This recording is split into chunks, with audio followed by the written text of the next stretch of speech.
High, Rajib Shashi. আমরা আজকে একটা ট্র্যাডিশনাল বেঙ্গলি ডিশ করবো এবং অকেশনটা অবশ্যই শুভ নববর্ষ, এবং সেই কারণেই আমরা ট্র্যাডিশনাল যে বেঙ্গলি ডিশ করছি সেটা মানে শুনলেই চমকে যাওয়ার মতো। নাম হচ্ছে তেলকই, বাট হবে তেল ছাড়া। মানে ভাবা যায় তেলকই, যার নামই তেল দিয়ে, সেটা হবে তেল ছাড়া। এবং সেটা যেটা দিয়ে সম্ভব সেটার ব্যাপারে উৎসাহী। তেলকই তেল ছাড়া সম্ভব একমাত্র অ্যামিকুইন কুয়ার সেট। দেখাই আপনাদেরকে অ্যামিকুইন কি হচ্ছে। অ্যামিকুইন কুয়ার সেট, এতেই আমি অয়েল ফ্রি, এতে আমি তেলকই রান্না করে রাখবো। তেলকইয়ের যে ইনগ্রিডিয়েন্টস আছে সেগুলো আপনাদেরকে একবার আমি দেখি। এটা দিয়েছি আদা বাটা, এটা হচ্ছে হলুদ, এটা গুঁড়ো লঙ্কা নিয়েছি, এটাকে টমেটো পিউরি নিয়েছি, এটা যে জিরে বাটা, এই যে পোস্ত নিয়েছি, আমি মাছ নিয়েছি, কই মাছ নিয়েছি, আর চিনি নিয়েছি, এখানটায় নুন নিয়েছি, আর হচ্ছে গরম মশলা গুঁড়ো নিয়েছি, আর একটু লেবু নিয়েছি। আমি মাছটাকে একটু ম্যারিনেট করে নেবো। এই মাছটাকে নুন দেবো, আমি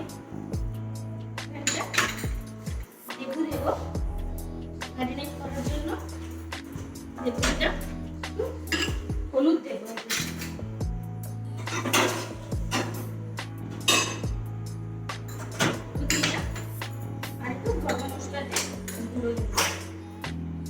মাছটাকে আমি ম্যারিনেট করব।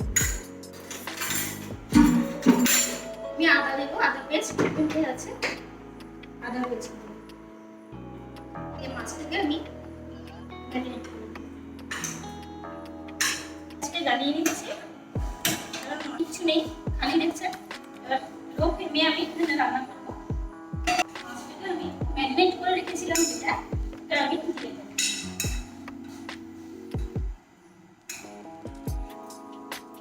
সামান্য একটু আমি এতে ওয়াটার দেবো।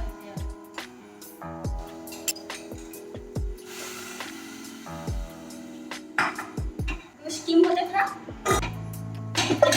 এটা একদমই খাই, কোনো জলও নেই, কোনো তেলও নেই, কিন্তু এখানে এবারে আমি মশলাটা তৈরি করবো।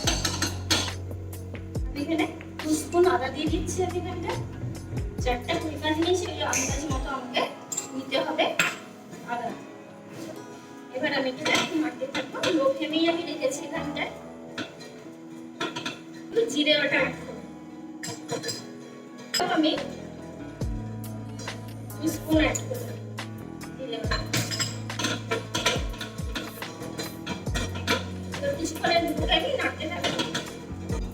একটা জিনিস দেখতে পাচ্ছেন যে পুরো স্টিমের একটা লকিং তৈরি হয়েছে, যেটা হচ্ছে ভাইটাল লক, যেটা কি করে না খাবারের খাদ্যগুণগুলোকে ইন্ট্যাক্ট রাখে, কোনোভাবে খাদ্যগুণ নষ্ট হতে দেয়। ওইটা পেটেন্টেড, এবং তার সঙ্গে সঙ্গে অপটিটেড, ও কী করে টেম্পারেচারটা চারদিকে ছড়িয়ে যেতে সাহায্য করে। আপনার মনে হতেই পারে যে আমি তো তেল ছাড়া যে কোনো রান্না মানে মার্কেটের ইউটেন্সিলগুলো পসিবল, বাট এই টেকনোলজি হতে না থাকার জন্য তো পসিবল না, এটাই একমাত্র পসিবল। মশলাটা কিছুটা হয়ে এসেছে, আমি 3 টেবিল স্পুন টমেটো দিলাম, অ্যাড করলাম। একটু হলুদ গুঁড়ো দেবো আমি এতে, পোস্ত বাটা দেবো,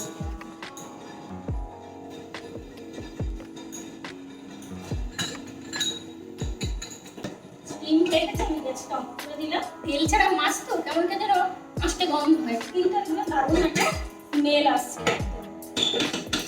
এখানে আমার মশলাটা আর কিছুক্ষণ সময় লাগবে, দিলেই হয়ে যাবে আমার। খুব কম সময় লাগে এটা করতে। আমরা ভাবি যে তেল ছাড়া মানে অসম্ভব ব্যাপার, কিন্তু একমাত্র সম্ভব কিন্তু এই অ্যামিকুইন সেটে, আর খুব সহজেই তাড়াতাড়ি রান্না হয়ে যায় এতে। এবার আমি কি লঙ্কার গুঁড়ো এতে দিয়ে দেবো, গরম মশলা অ্যাড করবো এতে, আর মশলা প্রায় হয়ে এসেছে। নুন দেবো আমি পরিমাণ মতো, চিনি দেবো স্বাদ মতো, যে যেমন খেতে ভালোবাসে এইভাবে। আমার মশলা প্রায় হয়ে এসেছে। এবার আমি মাছটাকে আমি দিয়ে দেবো, ওই মাছটা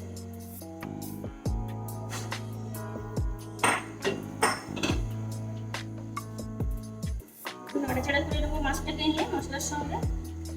তেল ছাড়া যদি তেল কই করা সম্ভব হয় তাহলে আমরা সবাই কিন্তু তেল ছাড়াই খেতে পারি। একই যদি টেস্ট হয় তখন আমি কেন তেল দিয়ে খাবো। এখানে আমি একটু জলটা এখানে add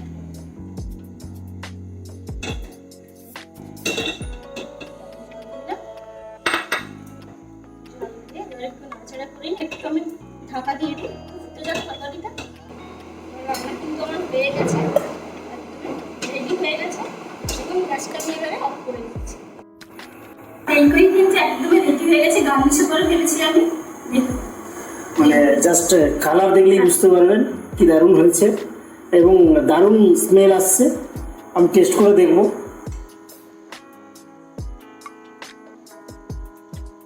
না খেলে বিশ্বাসই হবে না যে তেল কই তেল ছাড়া। ঠিক আছে, নিজে ট্রাই করুন, নিজে সুস্থ থাকুন, ফ্যামিলির সবাইকে সুস্থ রাখুন।